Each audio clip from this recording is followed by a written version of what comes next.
management, administration, faculty and staff of Microlink Institute of Science and Technology, to all the proud parents and guardians, our families and friends, to my fellow graduates and schoolmates, class of 2022, a pleasant morning to us all.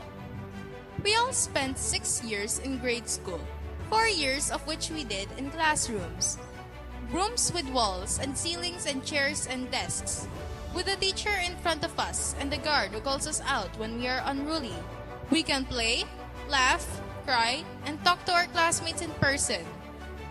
There's the canteen, our favorite place of all time. Pretty much everything a regular, normal, learning student should have. Then comes the pandemic. Our classrooms made of walls became Zoom links and Google Classrooms. Our chairs and desks were now in our salas, bedrooms, and dining area. Our teachers, those still in front of us, are now inside the screens of the computers. Our social interaction with our classmates turned into PMs and group chats and heart likes. I have to say, it was not easy for me. But as Rafiki from the movie The Lion King said, the past can hurt, but the way I see it, you can either run from it or learn from it. And yes, in fact, I did learn. A lot, actually. But I'd only focus on the top 6, and I'll name it after me. Callie. Something to remember me by. Callie. C. I learned contentment. Before, I wanted a lot of material stuff. I've always wanted new toys and gadgets and clothes and shoes. But being held inside the house for so long, I realized that the most important thing we need in life is our family. A. I learned acceptance. That there is simply nothing we can do to change the situation entirely. But instead, we can accept it and make the most out of it. L. Love for people. I learned that we can show kindness to others even from a distance. That loving others does not mean we have to be physically near.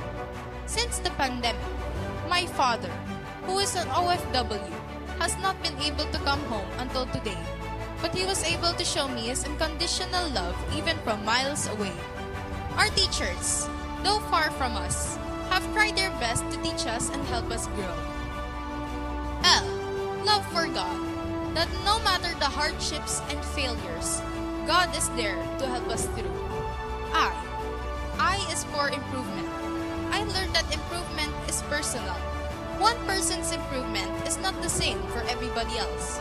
I can learn something faster or slower than others.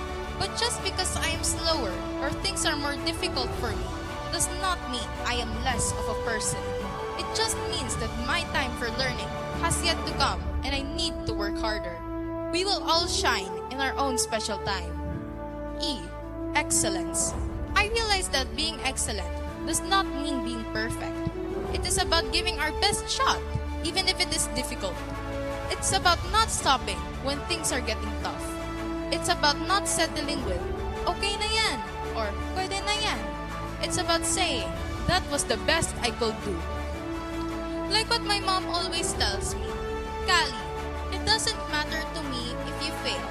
As long as you know that you did your best, that's more than enough for me. To my fellow graduates, as we enter high school, I'm sure great things, better things, are in store for us. But something to remember me by. Be content and accept life as it is. Love others and love God. Continue to improve and always strive to excel. I am deeply honored to stand before you today. I would have not been able to graduate top of my class if it weren't for an entire community who stood beside me through it all. To my dear MIST family, especially to my teachers who have been very patient with us. Miss Anne, our advisor, who always motivated me and inspired me to be better. Thank you.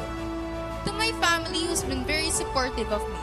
To my mala, my grandmother who never got tired of taking care of me. Thank you. To my parents, my mother who always motivates me to become the person I am today and the kind of person I want to become. For the unconditional love and support, thank you. My father, who works hard day and night for our family. for sacrificing a lot to provide for us, for making us laugh and cheering us up during our lowest moments. Thank you, Dad. And to the dear Lord, thank you for your unceasing grace and guidance. My fellow graduates, Batch 2022, thank you for inspiring me and for being part of this wonderful journey.